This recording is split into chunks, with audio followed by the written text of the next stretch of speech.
This video will mainly be for beginner level furries, but us veterans can also enjoy this video. So, you have decided that you are a furry now, and you are excited for what you will experience.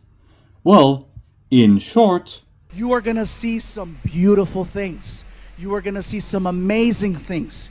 You are going to see some sad, depressing things and some real horrible things. Overall, it's a well-balanced trip. This is because, like every other community larger than a mere handful or pawful, Get that ass bin, bitch! Get the fuck out of my chat! there will be some dickheads that worm their way in until they get exposed and essentially kicked out. However, let me tell you, as someone that has been a furry for the last 11 years, I can confidently tell you that most of the furries you will meet are genuinely chill, fun, and overall good people that are trying their best, which is all anybody can ask for.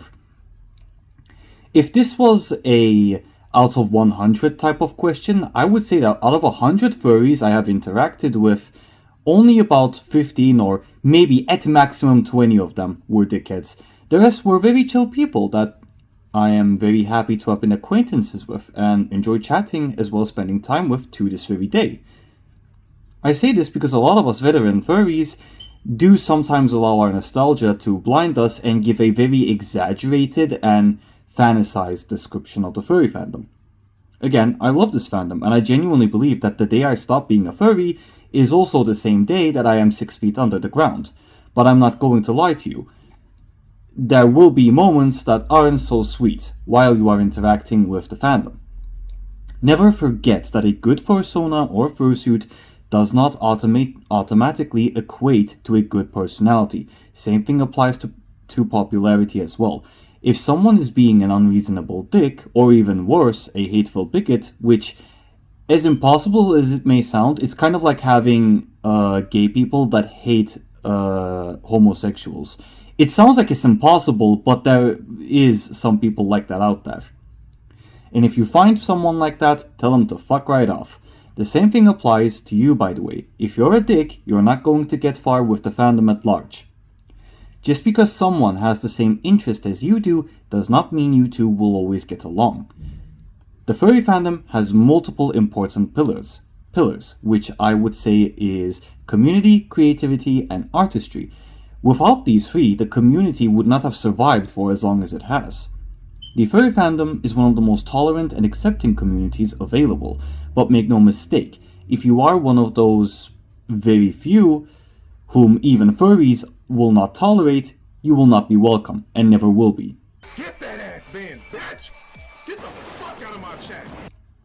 The most toxic sides of the furry fandom, at least the majority of it, is all on Twitter.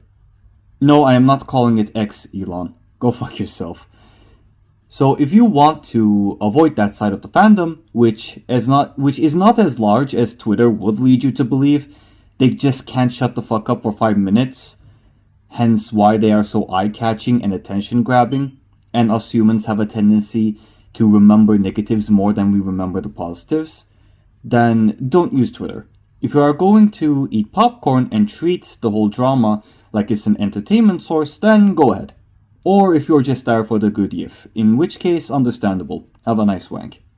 Pay for your own in-game purchases! You absolute leech!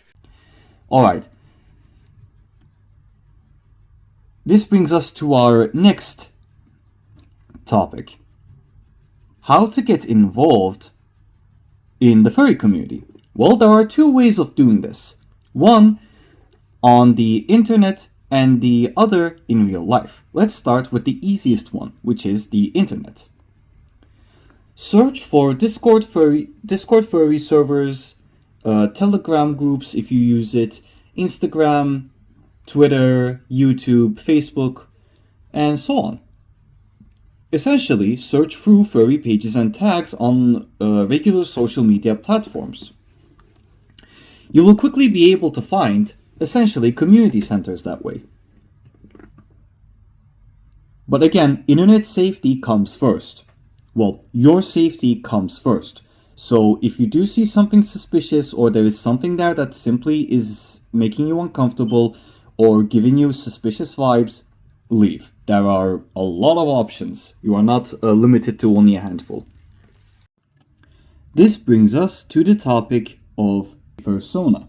Now, I do already have a video about fursonas, which is why I'm not going to go too much in detail here, but having a fursona would be good for both sides, since a fursona not only shows others that you yourself are a furry, but it's also a representation, an anthropomorphic animal representation of you as a person.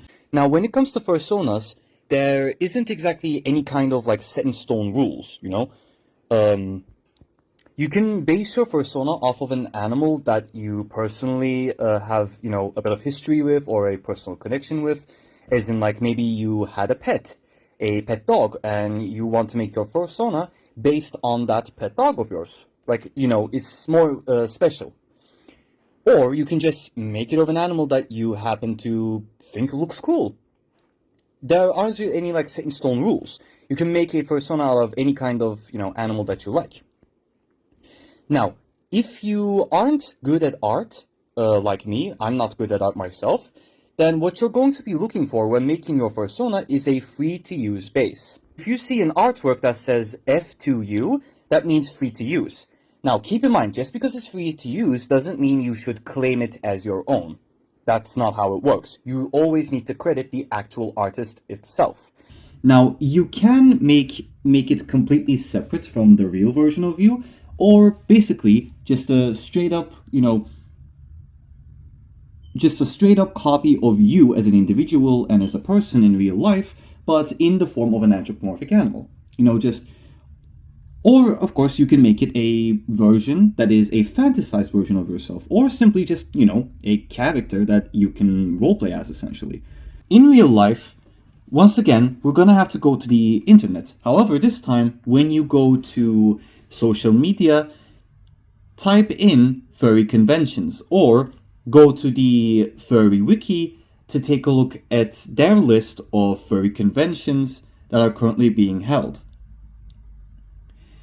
So first off, what is a furry convention? Well, a furry convention is a gathering of members of the furry fandom to one spot.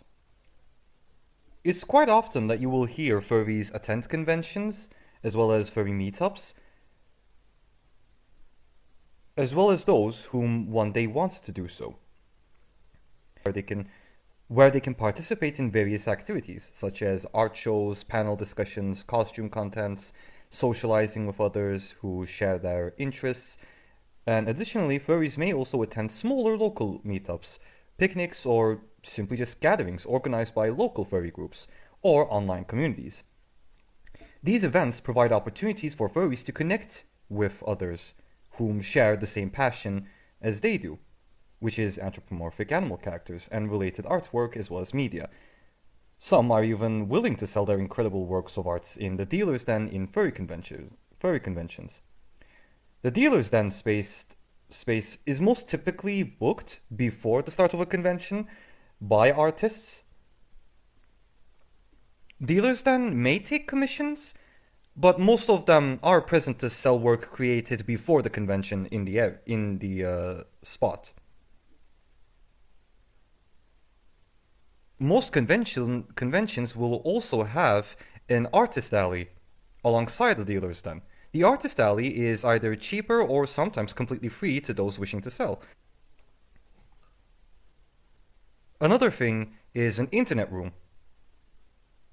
In the internet room in a furry convention, there are multiple computers networked together, and obviously they have an internet connection, where either they can play online games together or just, you know, do stuff. And search for the ones that are in your country and or location or state, to be specific, I suppose. As well as furry meetups. Keep in mind, fur meets are not as large as furry conventions, but they are still a pretty good way to experience essentially a smaller scale diet version of a furry convention. As such, they are just as good. I do have a video about furry conventions and fur meets, so Again, I won't repeat myself too much in this video. And that's going to be about it for the video. I intentionally made this I intentionally made this video much shorter than it originally was going to be because I want this to be a simple and easy to understand video. I don't want to essentially make it harder to understand by bogging it with tons of information all at once. But if you are more interested in this topic, then I do have more videos related to the furry fandom. And yeah, that's going to be about it for today. I hope you enjoyed this video, and I'll see you later. Goodbye.